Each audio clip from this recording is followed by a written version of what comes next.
Apa yang terjadi setelah kematian?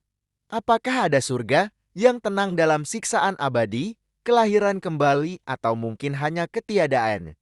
Salah satu kaisar Tiongkok berpikir bahwa apapun akhiratnya, lebih baik dia membawa pasukan.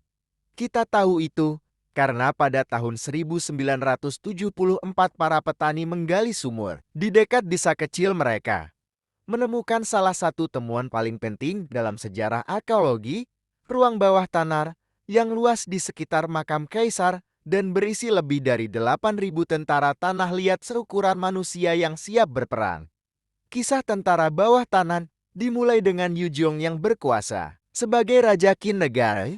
Pada usia 13 tahun, pada tahun 246 sebelum Masehi, ambisius dan kejam, ia kemudian menjadi Chuang de Kaisar pertama Tiongkok setelah menyatukan 7 kerajaan yang bertikai.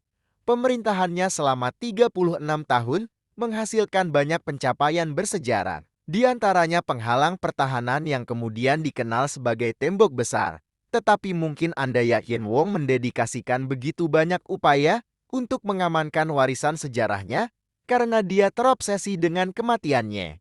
Dia menghabiskan tahun terakhirnya dengan putus asa mempekerjakan para alkemis dan mengerahkan ekspedisi untuk mencari ramuan kehidupan yang akan membantunya mencapai keabadian, dan pada awal tahun pertama pemerintahannya, ia memulai pembangunan pekuburan bawah tanah besar-besaran yang dipenuhi dengan artefak monumen dan pasukan untuk menemaninya ke dunia berikutnya. Pasukan yang luar biasa ini masih berdiri dalam formasi pertempuran yang tepat dan terbagi menjadi beberapa lubang.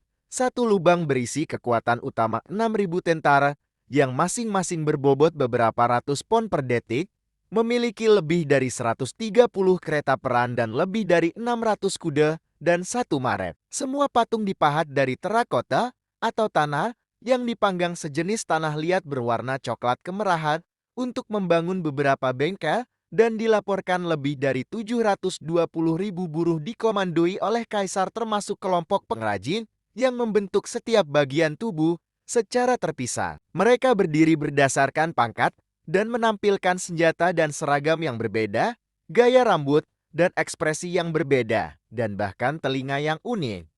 Awalnya masing-masing prajurit dikat dengan warna-warna cerah, tetapi paparan mereka terhadap udara menyebabkan cat mengering dan mengelupas. Ini adalah makam sebenarnya dari Qin Shi Huangdi yang dilaporkan berisi istana batu-batu berharga dan artefak, dan bahkan sungai Merkuri yang mengalir melalui pegunungan perunggu, tetapi sampai ditemukan cara untuk mengungkapnya tanpa merusak harta karun di dalam makam tetap tersegel Kaisar Qin. Kaisar Qin memilih untuk membangun pelayan dan tentara untuk tujuan ini daripada mengorbankan orang yang masih hidup untuk menemaninya seperti yang telah dipraktikkan di Mesir, Afrika Barat, Anatolia bagian Amerika Utara, dan bahkan Tiongkok pada masa dinasti Zhang dan Zhou sebelumnya. Dan saat ini orang-orang melakukan perjalanan dari seluruh dunia untuk melihat para prajurit yang tabah ini, yang seakan-akan menunggu perintah tempur mereka dari sang kaisar selama berabad-abad yang akan datang.